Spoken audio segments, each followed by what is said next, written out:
Mike, I want to ask you, what were your thoughts when HBO came back and said, let's do this again?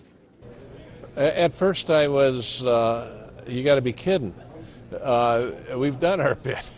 We gave it the office kind of attitude. And then I thought on it. And I think we can do it in a way that is good for them, but it will be good for us too. We have a new team. And this isn't the same team that was being shown 3 years ago or whenever. We have new young guys. I want the public to see them as they are away from football and as they are as they work and practice. And I think that will both entertain the public and win the public over. I think it'll be good for our players to go through this experience. I think it'll be good for our team. So the benefit is more national exposure for you? I think that right now our team will benefit from exposure, especially here locally. This is our market. I want people to see us. I want people to identify with us. I think we have people, players, that will make them do that. So is that exposure part of what's changed about the NFL? The more you can get out there, the better for your team? Oh, I suppose there's something to what you say on that, I'm not Jerry Jones. I'm not going to carry the ball here. But we have guys around here who can carry it in a different way, in a way that I think is better for the Bengals, and we'll feature them, and they are the team. They're the ones that you should be watching and understanding, and we'll take another crack at this. These people that do Hard Knocks are good at what they do. They really are, and our people quickly find that out. They grow to respect them quickly, and they don't interfere with what we're doing. They're there, but after a while they aren't noticed. You just go on and do what you do. Maybe the first day or two you're uncomfortable, but you get over it quickly enough. You have plenty of off-field issues around the NFL in this offseason. It hasn't happened much around here. Your view on where guys are, because you remember being in the crosshairs of the national exposure. The Bengals are always taking these bad guys.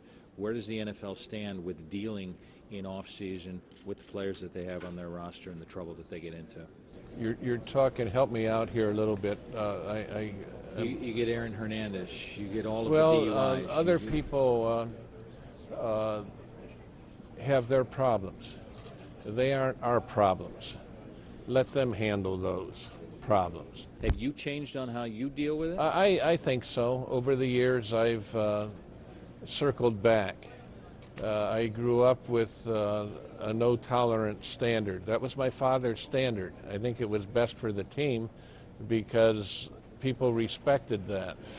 I came along, and maybe because I am going to be different than my father or something, who knows, I said, well, let's give these guys a chance. And I convinced him to let me do some of that.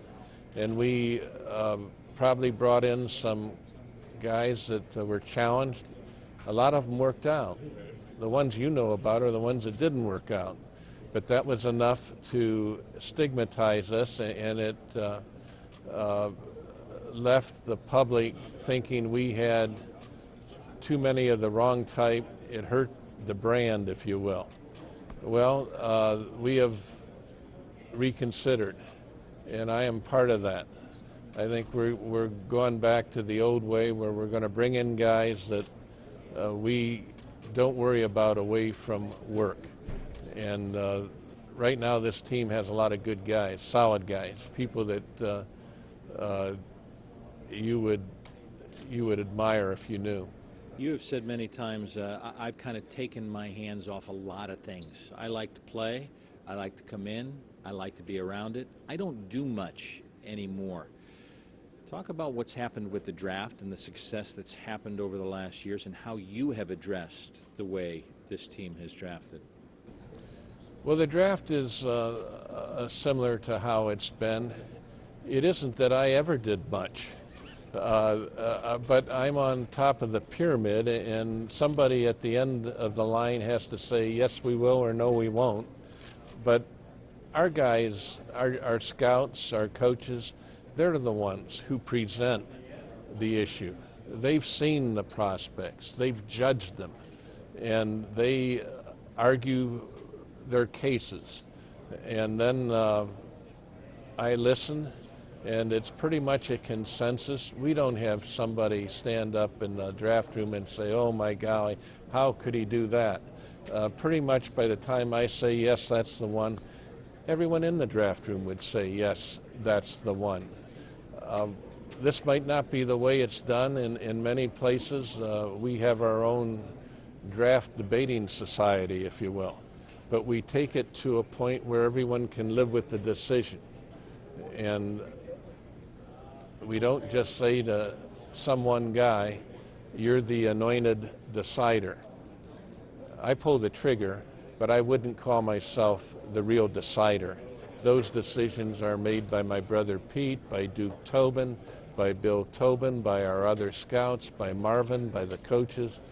I just happen to be sitting in the driver's seat in a certain way. I've got the hoverers now, so I know that we're getting close, so I'll ask one more. Where do you feel like you can compete in today's NFL money-wise? Well, we're a small market team. We can compete in signing players. All teams are limited by what they can pay players, and we can afford that limit.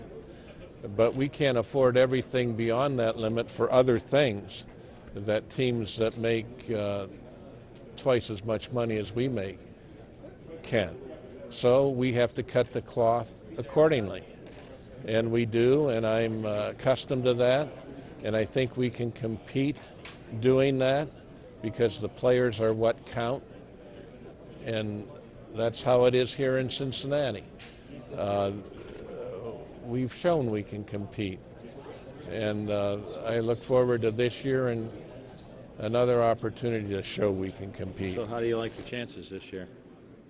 Well, we have had a solid team the last couple years, but I don't have a crystal ball. Just you guys have crystal balls. And we'll get our chance, and that's all I can ask. I'm looking forward to it.